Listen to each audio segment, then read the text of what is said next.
What's up, Wholesale Nation? I'm Undrea King. And I'm Andy Speed. And glad to be talking to you guys today. And before we get started, I know, Andy, you want to talk about the like and subscribe. We've been missing that for a little bit. So Andy's been looking at the stats. And you guys, if you didn't know it, if you go in, give us a, whatever rating you want to give us. We definitely love it. We love a 5-star rating. But that also help us to get ranked on iTunes so we can be able to help more people. And I think that's really the whole purpose of this, is that we can be able to help people in this business, help them get started, help them do this thing right. And that's kind of what we're going to be talking about today, right? Yeah, absolutely. I mean, we're not getting paid for this. We do take our time, and it is a passion for, helping people and being the guys that we wish we had when we started. Right. So, I mean, if you could, if you want to throw some thumbs up, like, subscribe, we'll keep trying to put it out there. Right. There we go. And so, today we're going to be talking about, things to be able to help that new person who are trying to get a deal. And, maybe they've done a deal, maybe be able to evaluate deals a lot better. But, one of the things that Andy's been doing since, for how long you've been working with wholesalers and things like that. So April. Yeah. So since April, maybe you tell them, like, what have you been doing since April? Well, I mean, what it was is, we go through every quarter, right? Mm-hmm. And we go through our goals, and we've done that every quarter since you and I partnered up. And it's, we evaluate where we're at, where we want to be, what we're doing, tied to our goals. Like, are we hitting our goals? Are we on track? Are we behind? Mm-hmm. And of course, that's breaking down into weekly and daily, et cetera. Right. But once a month or once every 3 months, once a quarter, we meet, we talk about it. And, when we started, I was in acquisitions, right? So I was out there talking to sellers, doing that. And, that's definitely my strong suit, right? So getting deals closed, solving problems, et cetera. And basically, spent 6-8 months in the office every day, right? 9 to 5, 9 to 7, whatever time we were leaving. I finally got the courage. Like, look, man, I'm not happy with this. Like, I didn't sign up for sitting in an office all day, every day. That was my corporate life. Right. I don't want to do that. Mm-hmm. And so, we figured out a solution, and that's Wholesale Nation, right? So how can I get back into sales, but not going out on seller appointments? And that's the answer was meeting with wholesalers, investing in them, helping them get their business started, et cetera. Right. I don't have any desire to be a paid coach. I don't want to, I don't want to sell training. That's not in our goals at all at this time. Not saying it won't be there one day, but you notice he said at this time, so that means I'm not saying it won't be. You're saying one time. There's a chance. I don't want somebody to come back and say you said you would never get into that. I don't have the my favorite thing about this business. I get to work with people I like, right? And that's different from corporate America, where I had to work with people I didn't like, right? And getting to help somebody and add value to them in their business, and expedite their learning curve, brings value to them, and it also, hopefully brings value back to us. Right. Like, we're not signing people up. We're not selling coaching. There's no $10,000 and you split every deal you do for the next year. Nothing like that. Right. It's just more. We take your firstborn and all this other stuff. Right. Investing in people. And then, as they seek success, hopefully they, it comes back. If it doesn't, it doesn't. But, probably not going to spend a whole lot of time, investing in you, following up with you, keeping you accountable, et cetera, if it's not coming back. Right. Yeah, and that's really, when we look at Wholesale Nation, for those who hadn't had a chance to come out, if you're in Houston, we do put on a monthly meetup the first Monday of each month.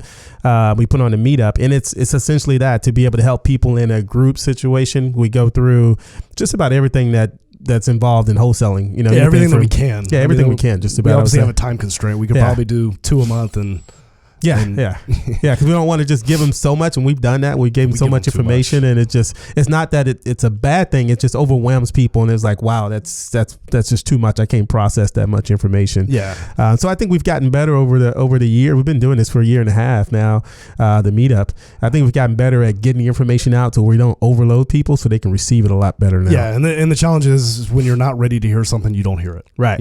There's been multiple times over my investing career, and even in corporate, where I was just not ready to understand something until, I was ready to hear it. So sometimes you got to hear things multiple times. Sometimes you're just never going to absorb it until that time comes in your life and your journey, et cetera. Right. But there's definitely a lot of that where people are just drinking from a fire hose. Yeah. In our meetups, and it's just because we try to lay it all out there. I mean, we try to give as much honest value as we can. Right. It's not, we're not anti-guru by any means. No. Like we love education. We continue to pay for education, but there's a lot of dishonesty Yeah. You're in the business of selling education once you get into education, and that's not. That Sometimes doesn't have you lose other people's. sight. Yeah, Right. that doesn't have people's best interest in mind. Mm-hmm. And you sometimes don't share all the truth about, hey, this business is hard. Right. Guys, if you're new, this business is hard. It's very simple. Right. But it's dang sure not easy. Yeah. And that's where the people kind of get lost in the business, right? And so again, that's why Wholesale Nation was formed, for those reasons. And now being able to take time and sit down with a lot of the new wholesalers has helped us come up with some of our topics. And that's why today, we're going to get into the topic here in just a little while. But today we're going to be talking about those things that wholesalers need to be able to lock down a deal, right? Right. The three things that wholesalers need to be able to lock down a deal is what we're going to cover today. But so we're going to try to keep it simple. So there really is three things that you must know in order to lock down a deal, or even know it's a deal. Right. We're excluding all the marketing piece. We're not talking about helping you get your business started in this regard. We're not talking about the sales side. And the reality is, it's not so much about the house. Right. It's more about the seller. But these three things are house and market related. Right. To where you have a deal. Right. I get probably 3 to 4 texts or Facebook messages a day where people are talking about this great deal, and it goes wrong in one of two areas. It's either okay, so tell me about the seller, and that's where I'm going first every time, because I don't care about the house. I don't care at all about the house. Tell me about the seller. Well, I hadn't talked to him yet. Okay. Well, you don't have a great deal. Yeah. How are you going to get the deal? You don't have a great house, right? Yeah. So I've never seen a great house. I've only seen great sellers. Yeah. Or it's $1 million house and they got it for $990,000. Right, exactly. Yeah. What has got a discount? Yeah. No, it doesn't. It's going to need a bigger discount than that, right? So it's either all house related, no seller related, right, or it's just they're missing the bar. Like there is no market for what they're trying to sell, right? Unless you have just a crazy insane discount, it doesn't make sense, right? I'll give you a specific example. There's a commercial property that was sent to me yesterday. The guy said, he's like, well, I got this guy down to 1.35. I pull up the MLS and the thing sold earlier this year for $600,000. Okay. and the property directly across the street sold for $350. Same acreage, same everything, and it's directly across the street. It's like, man, you don't have a deal here, right? Like why are you spending any time on this? Right. But the seller, he sent me a text this morning saying the seller came down to 800 or something. I'm like, well, the seller could come down to 200. I'm not interested. Right. So that's what we're going to cover today, right? So the three things that you're going to need to be able to lock up the deal. Before we get there, though, we've been missing our segment. When we first started this thing, we had a segment. We want to go back to that when we're talking, but it's don't be that guy. Right. We've missed that. I had some people reach out and say that was pretty hilarious on some of the things that we talked about. And so I want to go back to that. Right. And so don't be that guy. We talk about being, you got to have the right ethics and morals and things when you're doing business. The other thing is, like, we're in a large city. Houston is a large city, but the investment world is very small, right? Everyone communicates. The word gets out that people are doing shady stuff. Then, of course, it comes back to bite that person, right? So here's my don't be that guy, okay?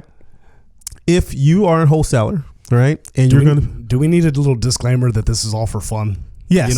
This is all for fun, but if someone gets mad, then come talk to me. All right. So here we go. Because I'm going to be honest, like, what we're trying to do is make sure we give it to you the real, right? So that if maybe you were getting ready to do something like this, we want to make sure that, how it's being received from like a buyer or something like that, it may not be received well, right? There's a way of doing it and getting a better result, basically. So here it is. I threw a small asterisk. You threw a giant asterisk. Yes, I put it on there, right? So here's the deal. Like, we had a wholesaler that we are buying a property from, all right? And let's say, whatever the price was, right? Let's say we bought the property for, $70,000. Which one? Okay. I know which one you're talking about now. Okay. So let's say we bought specifics. Yeah. So, we were contracted at 90 with the wholesaler. It was their asking price. 90,500. 90,000. Right. Was it? We were at 90,000. Yeah, 90,000. That's right. We're 90,000 even. That was his asking price. There was a couple other people that were interested. I asked him, how do I stand apart? He said, first one to send me earnest money. I said, okay, what's your wiring information? It's coming over, or the title's wiring information. We weren't going to send it to him directly. Yeah, we didn't know him. Yeah. And Good thing we didn't, Yeah. right? So yeah, it was $90,000. I was taking my family to dinner. You know, I was over at my parents' house when he sent it to me. Called up Undrea, said, "Hey man, can you sign this assignment? Get the wiring over." Right. Connected it, the wholesaler with Undrea. You know, we're gonna hang on to this deal. So we're looking to hang on to 12 houses this year. This is one that fits our criteria. Right. It's right down the street from the office. Like, man, I want this house. Right. So I told him, I was like, how do I get it? And he said, send me the earnest money. I said, okay, lock it in. So Undrea gets involved. You sign the contract, the assignment contract, made the wire for the deposit. Right. And then, I mean, you want me to just keep going with it? Yeah, I can go from then I'll come in because that's when. So we got it locked up. Everything is done. Like typical situation, you sign the assignment contract, you get your money over to title, right? So we did our part, right? We're buying the property. Then Andy gets a phone call. Now, the wholesaler in this situation had the deal locked up at $80,500. Okay. And so what the wholesaler says is that, oh my gosh, there was a mistake. The wife had agreed to $80,500, I assume. Right. But the husband, who was not there, actually would only sign for $85,000. So when they got to the husband, he wanted $85,000. Okay. And so in that situation, I'm like, so what the problem is, right? Right. So we're still good, right? And he said, so then they proceed to say, well, no, we still want to make $10,000 on our assignment fee. So sorry, buyer, we're going to go up on your price. Okay. So the way that was done was to me, that's a foul. Right, you committed a straight, like the flag on the play. That's a foul in that point. I didn't like how he presented it to me. So I'm a reasonable guy, and I told him that. So he explained to me what happened. It was 85 versus 85. Right, they sound the same. Right, you know, they just write the miscommunication. Of course, the seller signed the contract. Yeah, at $80,500. They probably should have read that. Yeah. So he, you know, I respect that he was willing to go up. I thought, you know, he was just trying to do the right thing at the time. So I'm going to assume that he's doing the right thing. Seller wants 85. Turns out, based on what I know now, I know the only reason that he would have done that is because the seller's husband wasn't going to sign, and he knew that he needed him to sign. Right. So I gave him the benefit of the doubt there. But what frustrated me a little bit is the way he phrased it. He said, "So I'm going to need you to go up to 95 so I can make my 10K." I said, "Well."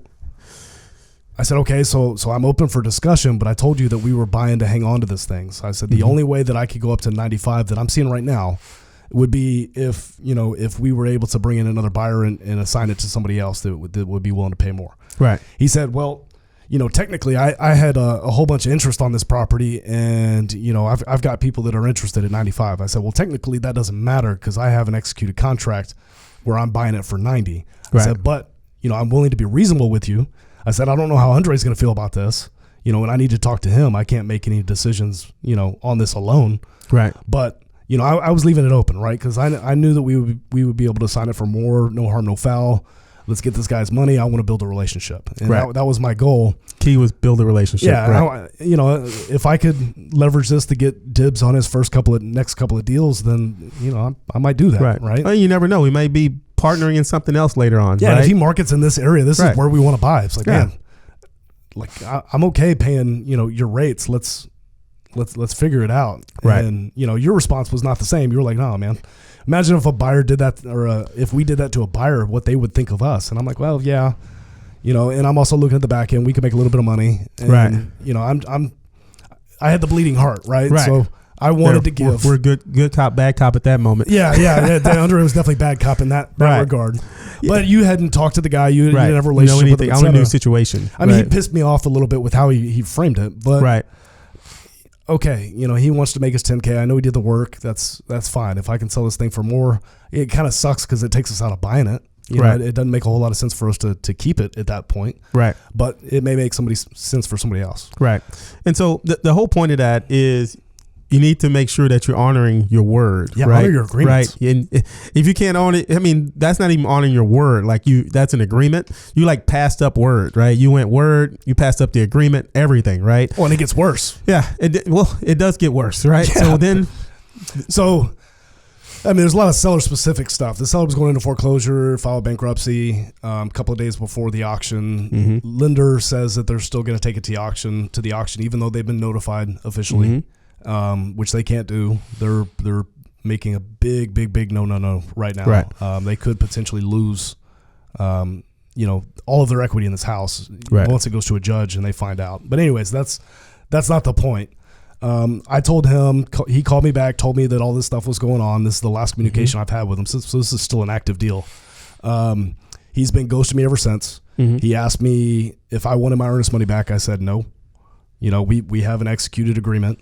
I'm in this thing till the end. I want the house. Right. We hadn't discussed the 95 anymore. And I was still willing at that point to figure something out. But now the guy's ghosted me. Right. So we called title to request to see what was going on.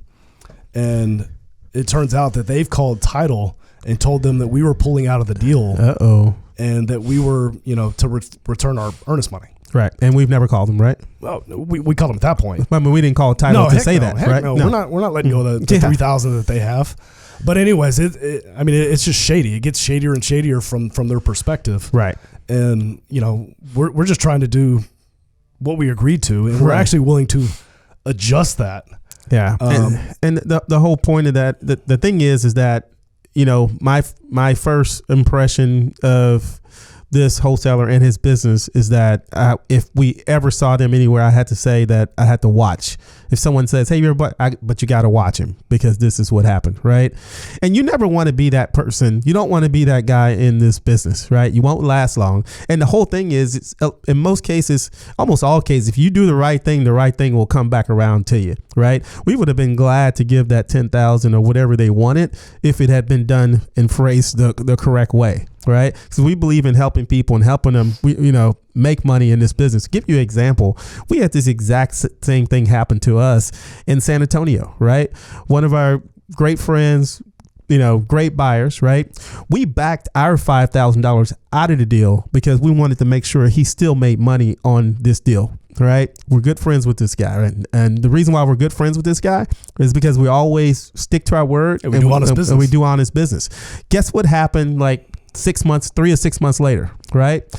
When we needed that money, he showed up and brought us the money from the deal that we thought we didn't make any money on, right? So if you do the right things will come back to you, right? And that's what it's all about. And that's what I see that they didn't do. So that's why I got a file on them, flag on the play. Don't be that guy. Yeah, I mean, just do honest business, right? And it's not that hard. We were willing to come up to the 95. I was making him sweat because I didn't like how he phrased it. Right. So I pushed it off, and then he's going to go pull some other stuff. Now I don't have any pity. Right. I want the guy to make his money. Right. But at the same time, as you said, he needs to learn a lesson. Yeah. Now I'm on that page, because I want him to make his money. Yeah, I don't want him to do anyone else like that, right? But I don't want another buyer to be done like that at that point, right? I want him to always do honest business. He can change from this day forth and be a good wholesaler in our community that's out helping people and doing the right thing, right? And this can start from today. So we spent a lot of time for not doing it. We've been holding back on the don't be that guy. So then we just spent entirely too much time on it. All right. So we're going to go away from that. We're going to go to the topic for today. All right. So the topic is the 3 things you need to be able to lock up a deal. All right. So the first thing we're going to start with is you got to know thy market. All right. So let's talk about that. Okay. All right. So phone rings. You're getting ready to go out to an appointment, whether you're locking up a deal over the phone or you're going to an appointment. What do you need to know about the market that's going to help you lock up the deal? Well, I mean, as a wholesaler, you're analyzing the deal through the eyes of the investor. Right. So you're not a real estate investor by any means. Your investment is in marketing. Right. So you're a marketing and sales organization.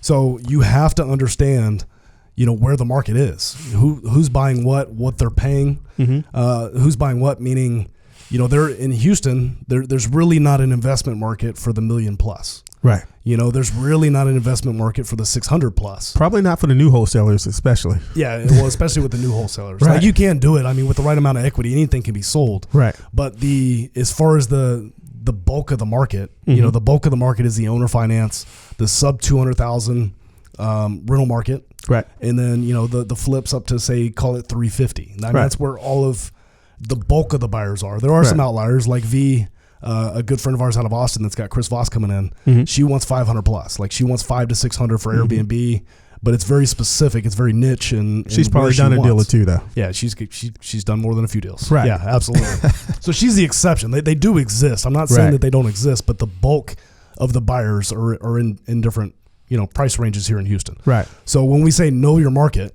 it's know where your buyers are buying. Right. And then also what percentage, how much equity they need. Right. So we had a pretty crazy learning curve when we got to San Antonio. Yeah. They buy a lot deeper there. Yeah. We thought buyers, everything was a deal. Yeah. It's like when we first started, it's like, man, this is going to be a deal. This is going to be a deal. This is going to be a deal. And then it was like, not a deal, not a deal. Right. Fortunately, we didn't go as far as locking any of them up. We did our due diligence beforehand. Right. But, it was looking very promising those first couple of weeks. It's like, man, and the stuff that was coming over from wholesalers, like, I buy that. Right. And we're like, man, we're going to buy 100 rentals this year. What? Right. Yeah. This is going to be crazy. This is too easy.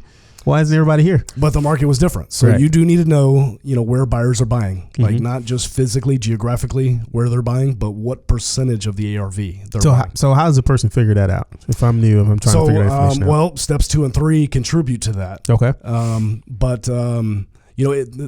It's the discount, right? So here in Houston, a landlord wants a 20% discount. Right. A flipper wants a 25 if they can get it a 30% discount. But we know that the market for flippers here in Houston is 75% of value. Right. You're not going to get that 70% from a wholesaler that knows the market. Right. I guess what I see also just in the Houston market, maybe some of the other markets also, like for us, we can almost look at what hard money is lending at, and you can probably go up maybe a percentage, maybe 5% above that. Like if you look at for flips, like we talk about flips, maybe up to 75%, right? Well, most hard money companies are lending between around 70%. We look at rental properties. There's some that are, of course, lending up to 80%. Right, which tells me that if they feel comfortable lending there, then a buyer is going to feel comfortable not bringing money to the table and at least buying there. So I can maybe stretch them up a little bit. Yeah, right? And if there's some upside on the back end, our guys are all taught to buy off the downside. Right. And then we've got one right now that's in an area where the value is 185, but this one has a half an acre versus all the other ones that are 185 that were, on 6,000 square foot lots. So that land is valued at something. We just don't know what it is. And the only chance that you're getting above, that higher end is finding somebody that values that land a little bit higher. But as long as you buy off the downside, you're protected. Right. With your buyer. Right. And another part of that is, and I know we're going to talk about the comps, things like that. And I think this kind of goes with that is when you know your market, also knowing what the buyers are buying, don't go. So we talked about buying the high dollar properties, but also don't go so weird in the beginning, right? Don't go weird. Like we recently got a weird property, right? Where there's really nothing else around. Like a guy basically built a house on top of a house, basically what it was, right? In a neighborhood that has nothing like this, right? Has more square footage than any other house in this neighborhood, all right? And so the buyers are recognizing that, right? So it's a hard to move property. It took me a minute to figure out which one we were talking about. Yeah. Yeah. So they built a second house. Yeah. They didn't build it on top of it. It's literally a second house in the backyard. Yes. Yeah. But they're merged together though, right? The biggest house is 1,300 square feet, 1,500 square feet. Yeah. It's like a mutation. 4,400 square feet. Yeah. It's like the house mutated. Yeah. Right? Basically what happened. Threw up another house. Yeah. And so that's basically what it looks like. So that's going to be for your new person. Like we have time to, we have a team together that can get out there and move something like that. For a new person, you're going to have an extremely hard time to move something like that if you can move it. And if you do move it, you're going to leave everything else behind. Like you're not going to market, you're not going to do anything because you're going to have to focus so much on trying to move this property that's going to give you maybe $1,000. Right. Right. And so don't go weird also. So really know that, like Andy said, know the type of property that people are buying, where they're buying at, and that's what you need to focus on. Right. And so when you start, the next time someone calls Andy, don't call for like something weird on your first deal, basically. I like weird stuff. Yeah. But not for your first one. All right. So next thing, you also got to know how to value your property. All right. So let's talk about that, because I know that that's a topic for, I hear that all the time. I just heard it a few days ago. A couple of new wholesalers don't have access to MLS. So let's talk about that.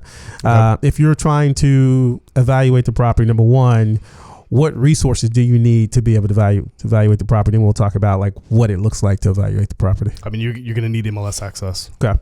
So there's the only way to determine value is what somebody's willing to pay for it. Right. The only way to know that is pretty much the same way an appraiser does. They're going to look at the last 6 months, actual sales comps in the neighborhood that's plus or minus 10%, adjusted for any kind of discrepancies like a pool 3-car garage versus 2-car garage. So it's comping a property and knowing the end value is basically a science with a little bit of an art to it. Right. If there's something that's up for interpretation, like we said earlier, or like I said, you've got to err on the side of caution. Right. You can't make assumptions about value because value is determined by what somebody is willing to pay for something. Right. So MLS access is one thing that you said you're going to need. So to be able to get that, you need to be a realtor. But what if I'm not a realtor?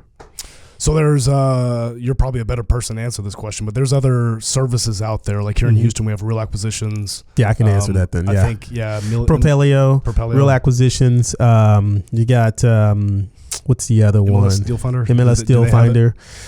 So that's how I started, right? So I didn't have MLS access, so I had to use Zillow. Now keep in mind, I never used the Zestimate. Right. So the way I use Zillow, Redfin, any of the other services, whether it was, I wasn't even using Real Acquisition at the time. There was another couple of services that I was using that are not in business anymore. I think maybe they went out of business, but I don't see them anymore. But I always use them to look at the map and see where the property was located. And I took the sold properties just like I would do on MLS, looked at the square footage, and that's how I got the data, right? I didn't just go and say, pull up a Zestimate, because when you actually pull a property from something like that, you'll see like, especially in our market, right? You may have a property on this side of the track and on that side of the track. And of course your number is now higher. And now you bought it wrong. Okay.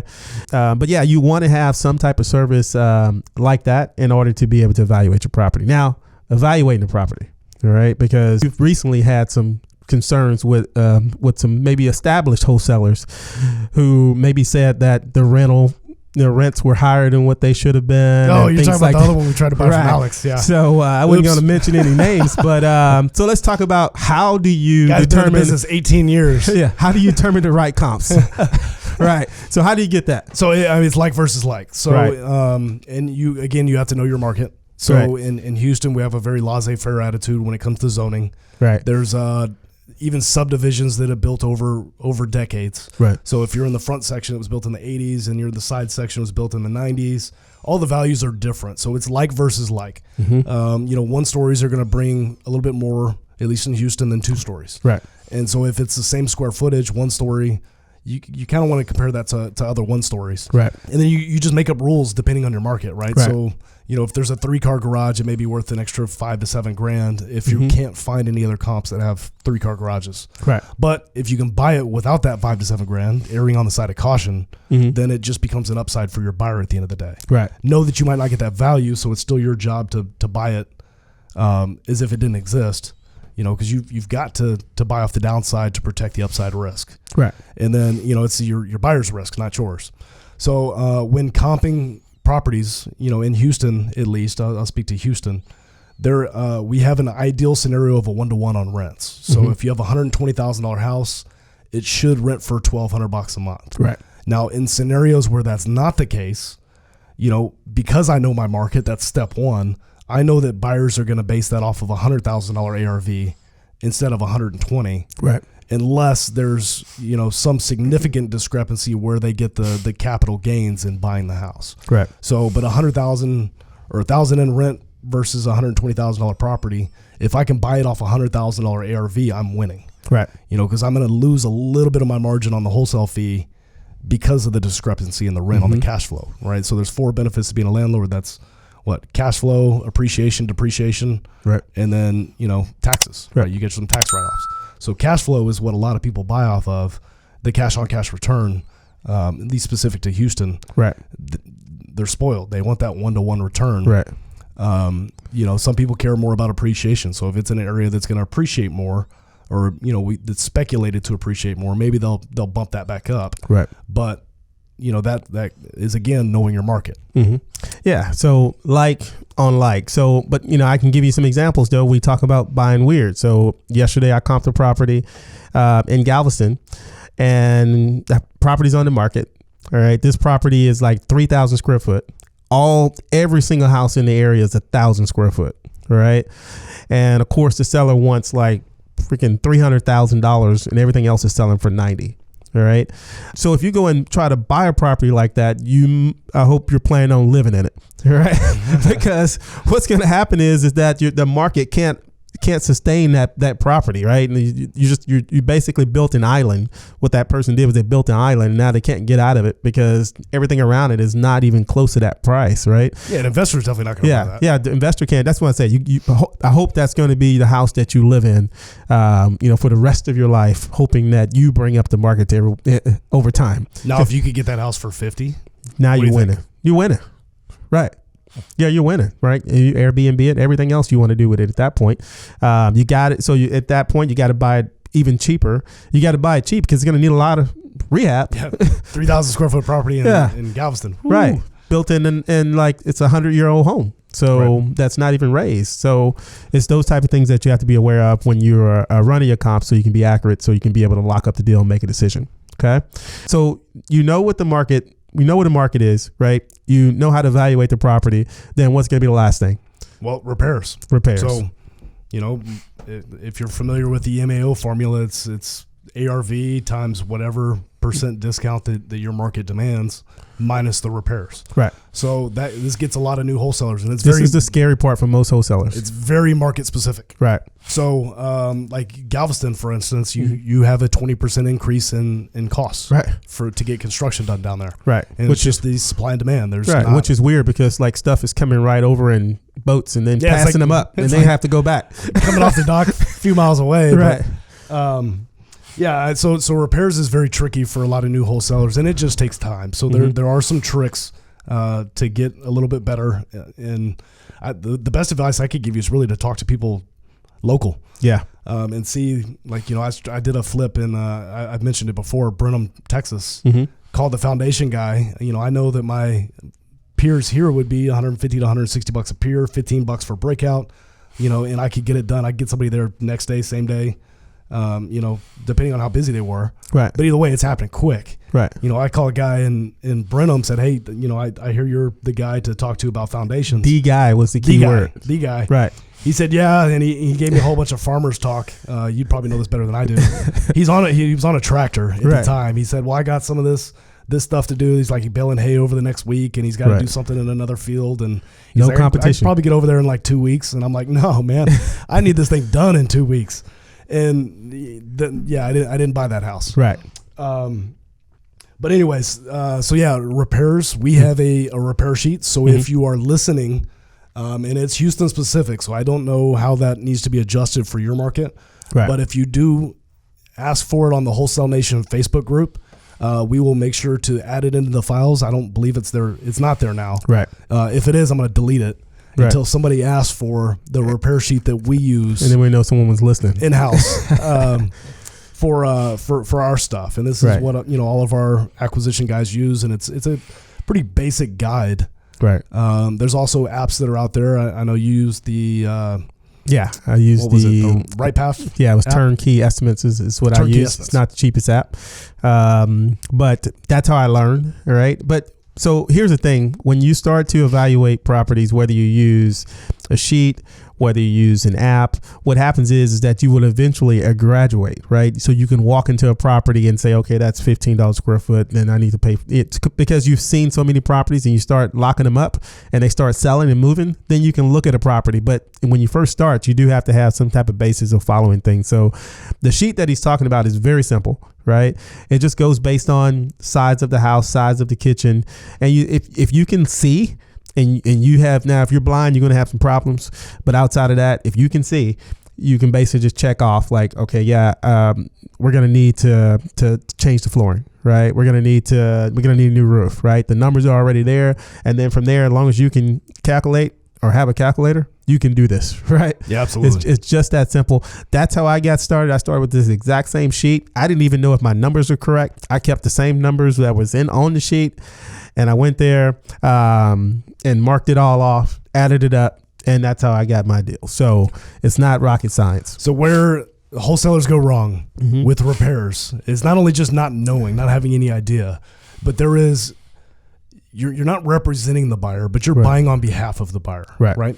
So there are some luxuries that the buyer can get that you don't have. So that's the choice to not do something. So when you're comping a property, you're looking at like versus like. So this house with this finishes sold for 150. Right. So what is it going to take for my house to look like that house to make it worth 150? Right. And rent for $1,500 a month. Right. Where wholesalers go wrong is they start saying, well, it rent ready repairs. Oh man, that's the worst. Right. So all you got to do is, and it's got a 1960s kitchen, paint and carpet, 50s bathroom. They're like, well, it just needs paint and carpet to be livable, right? And some landscaping. Right. Like, that's great. You're correct. You are 100% correct. But you can't sell it to an investor and expect that equity to just go away. So that is their right to say, hey, I'm only going to change out the paint and carpet. You know, it'll be worth 130 right if I don't do these other repairs. But that's up to them. Right. You still have to buy it as if. Yeah, and that's a whole nother podcast. But that's the difference between you getting your $3,000 to $5,000 assignments and you getting $20,000 to $30,000 assignments. Just that little nugget right there is not buying, you know, on the low price because you're accounting for them not doing anything. But, you know, and then of course your buyers are like, they're thinking the opposite. They're thinking the exact opposite. They want to buy it right, and then they will, like you said, make that decision to take those things out. Yeah, it's their discretion. Yeah. So, but so those are the things that you're going to need, right? So, do you know what your market is? Do you know how to evaluate a property so that you can make the correct offer? And then from there is, do you know how to do repairs? Now, do you need to be perfect at this when you first start doing it? Not at all. You don't, right? I think really that the last part is that you need to take action on it. Right? You need to just get out there and go do it. Don't worry about studying so much on evaluating properties and things like that. You need to just get out there and start practicing, start getting it done. I mean, that's what I did to get my first deal. I didn't know if I was right or wrong. I didn't go in ignorant, right? I did look at the sheet and study it and things like that, but I just went in there and got it done, right? Like Andy said, this is a simple business, right? You need to be able to buy a property at a price that a buyer will be able to come in and buy it higher, right? That's basically what it boils down to. And so you just have to be able to evaluate it so you can get there, okay? Any other nuggets you want to leave them with?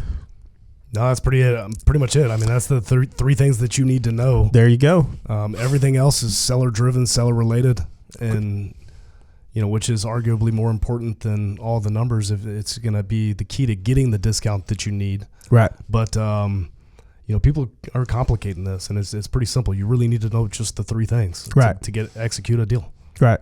So that's it, guys. Don't overcomplicate the system.